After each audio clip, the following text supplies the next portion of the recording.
Il-linja nazzjonali tal-ajru Air Malta se tkun qed tidħol f'suq ġdid meta minn nofs ix-xahar se tibda ttir minn Sqallija għal Vjenna. Ma' One News, il-Ministru tat-Turiżmu Konrad Mizzi spjega li l-linja nazzjonali tal-ajru Maltija se tkun qed topera dan is-servizz darbtejn fil-ġimgħa mill-ajruport ta' Catania biex timla l-vojt li ħallit il-kumpanija Air Nikkei wara li ddikjarat lilha nnifisha bħala kumpanija falluta. Din hija strateġija li diġà tkellimna dwarha u qed nibdu nimplementawha ftit ftit. Dawn l-aħħar ġimgħat kellna opportunità minħabba l-iżviluppi ta' l-Air Nikkei li mhux se tibqa' ovvjament minħabba li ġara topera minn ġo Sqallija. Għaldaqstant l-Air Malta se topera rotta ġdida bejn Sqallija, Catania fil-fatt u Vienna.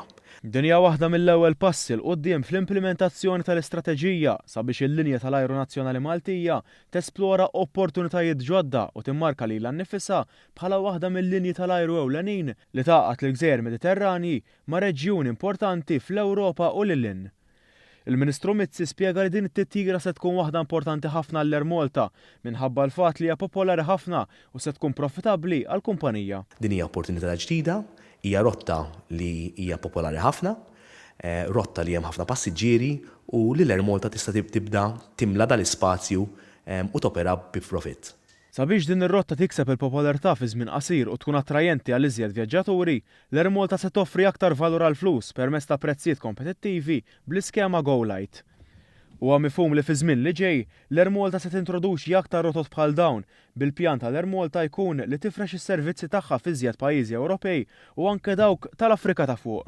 Bla dubju ta' xejn aħna nixtiequ li l-Air Malta taqqat il-Gżejjer tal-Mediterran mal-Ewropa u n-Nord Afrika.